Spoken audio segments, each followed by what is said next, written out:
Hi and welcome to the Aspire Europe Resource Management course. This is one of our principal series and follows on from fundamentals. So I hope you've done the preparatory work before you start. We'll try to cover some of the key points from the course, but obviously the actual course will cover a lot more detail.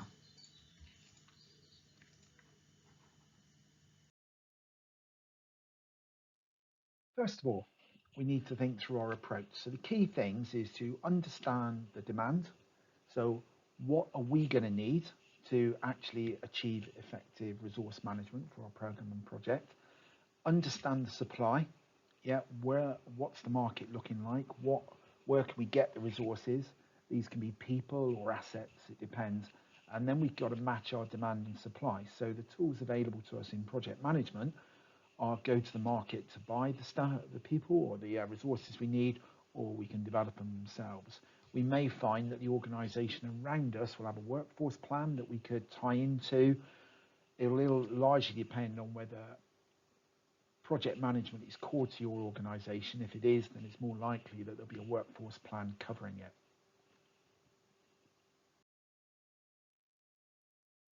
So we reckon we've got three core types of resources that we have to deal with.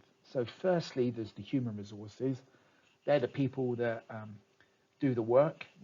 They're the things that first pop to mind when we think of resources. Different projects, different skills, IT people, any number of engineers, any number of people you may need to run your projects. All right, so that's all the people side of it. And then there's the physical resources, you know, the test beds, the cranes, the diggers, the construction equipment, whatever industry, in the engineering industry, maybe manufacturing equipment, those things that you're going to need to build up the capability in your project. So we've got to look and see what's the demand for them. You know, if you're in a tunneling project, there's only a limited number of tunneling machines in the world or in a country, and you have to work with those constraints, and that will affect your timetable and planning. And then we've got these things called soft resources that we are talking about in the main course, and these are really the intellectual property, the experience of the team, some things that are quite intangible to put a finger on, but may be necessary for you to be able to do your job. So it's worth bearing those in mind, and we'll touch on them more later. But I think primarily in this video, we're thinking about human resources and physical resources to get the job done. So as with all our things that we talk about, we've got a management cycle that we need to work with. We have to identify the resources that we're likely to need. We're going to have to analyze them. We've got to think in terms of productivity. If we go for the top end of the market, we'll hopefully have highly productive people, but they'll be very expensive. If you go to the bottom end of the market, they won't be so experienced, they'll be less productive, but maybe you can build the capability as you go along. And then we need to have a plan to mix the two. We need to go and work out which parts of the market we're going to get them from. We've got a variety of options available to us. We can go to the supply chain, we can have partners, we can outsource it. There's all sorts of things we can do or develop. Obviously, developing internally takes time, but we might be able to find talent that we can convert, you know, good experienced managers who fancy a change. And then we need to implement. Yep, as part of running our project or program, we need to be bringing the resources in. And in the main course, we'll be thinking about the softer and harder issues around that. And we need to review our effectiveness. How well are we performing? Are we ahead of schedule, behind schedule? And is that anything to do with our workforce? Key information that we need to assemble as part of the development of our resource management. We need a strategy that sets out where we're going to get our people from, the type of people we need, the challenges and risks that we're going to face, and who the responsibilities for doing this belong to. Then we're going to have the resource plan to implement it. That could include procurement, however we're going to get it, whether it's people or whether it's physical assets. How are we going to get them? Where are they going to get from, and when will they become available? Because that then feeds down into the individual team plans within the projects. So we've got to work out a way of tying all this little lot together. And so if we see those three layers like we do in most of the topics, you won't go far wrong.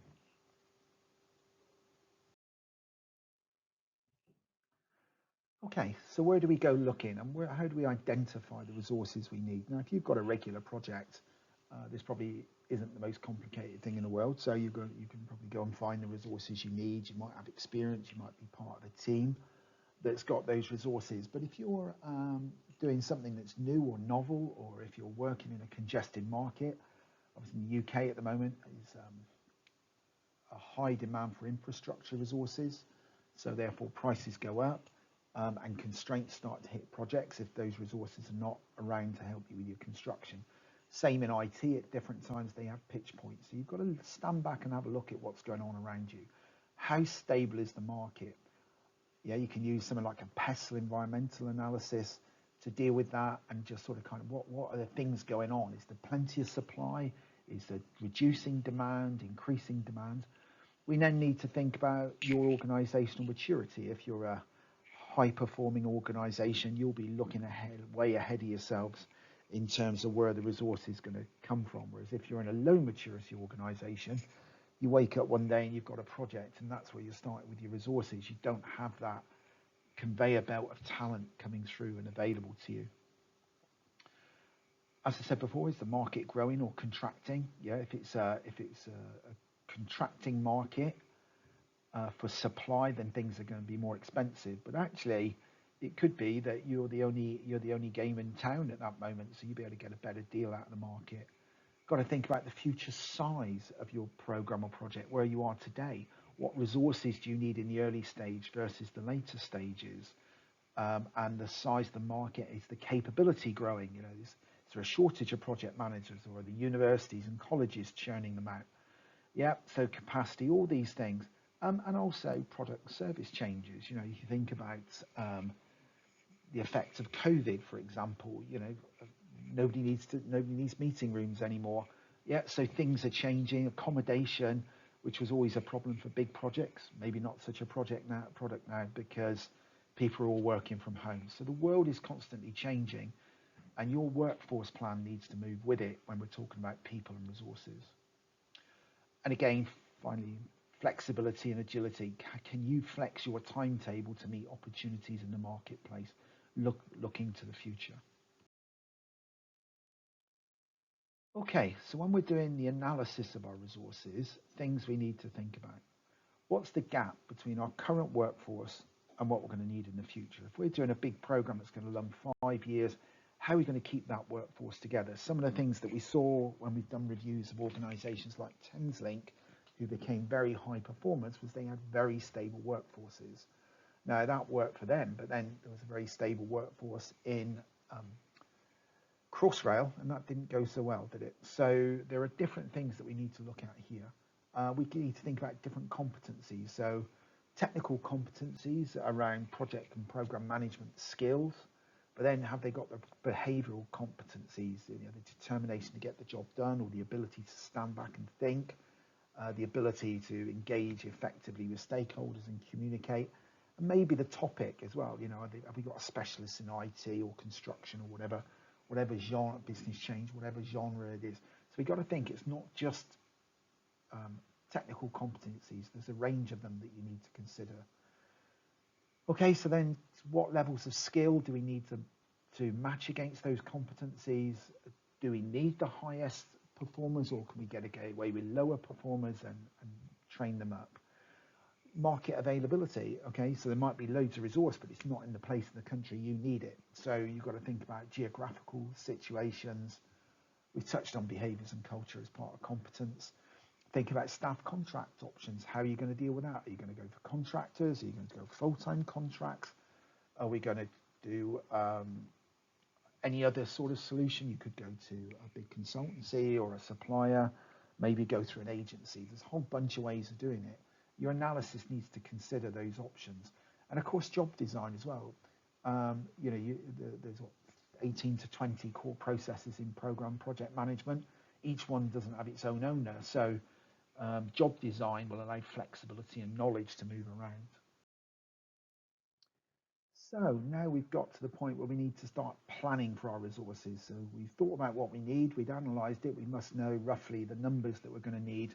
So the next chance thing is, where do we get them from? So are we going to recruit them? And if we are we going to make them direct employees, or are we going to have freelancers? So we need to think about our contract types.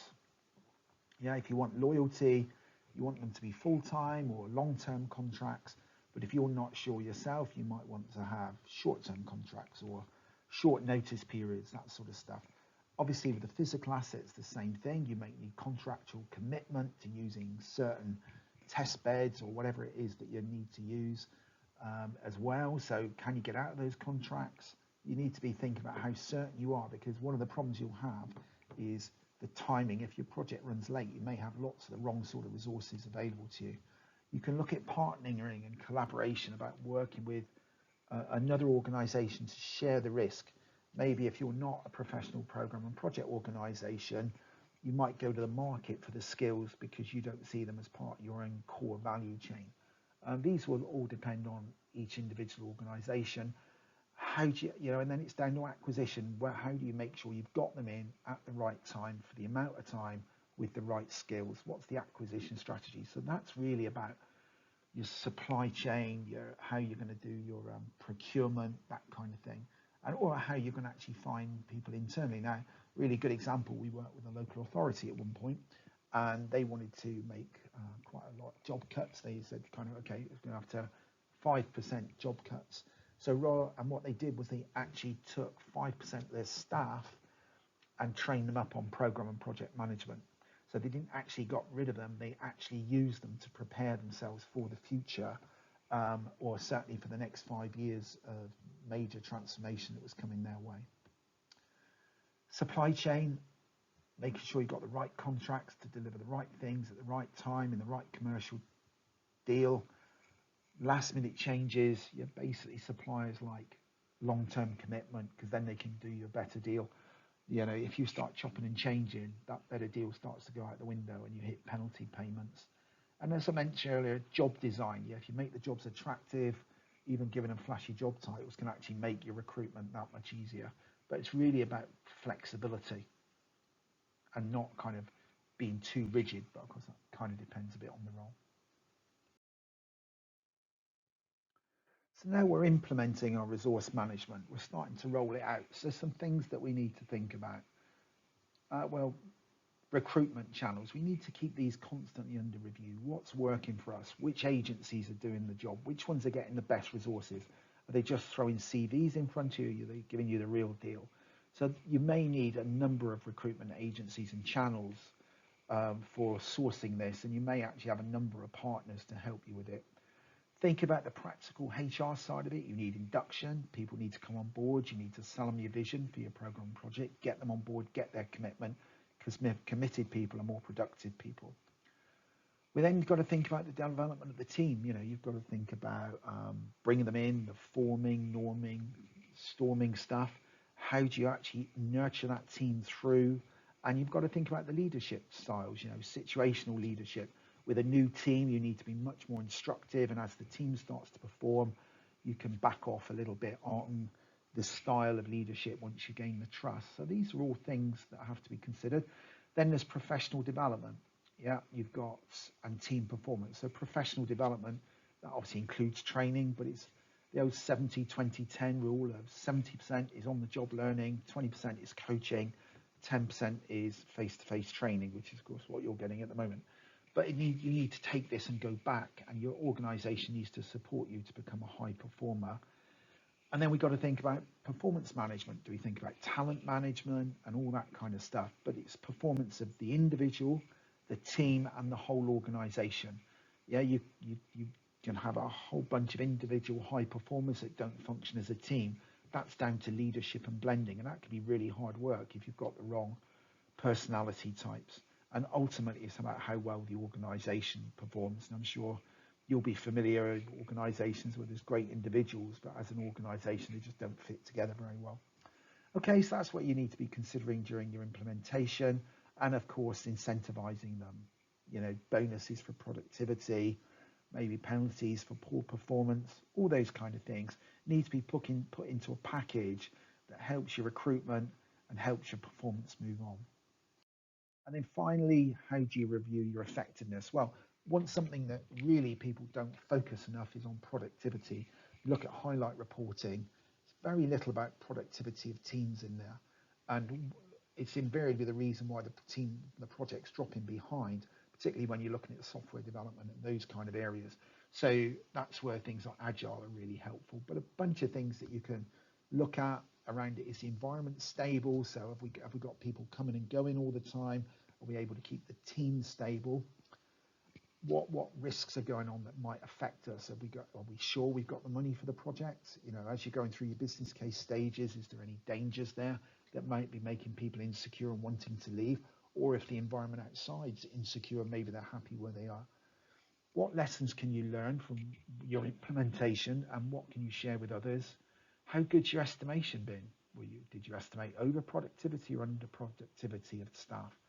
Are the staff creating lots of errors? How good is the quality? And of course, these actually, of course, affect physical assets as well. We want productive physical assets. We don't want cranes that are breaking down and diggers that are breaking down or making a mess of things.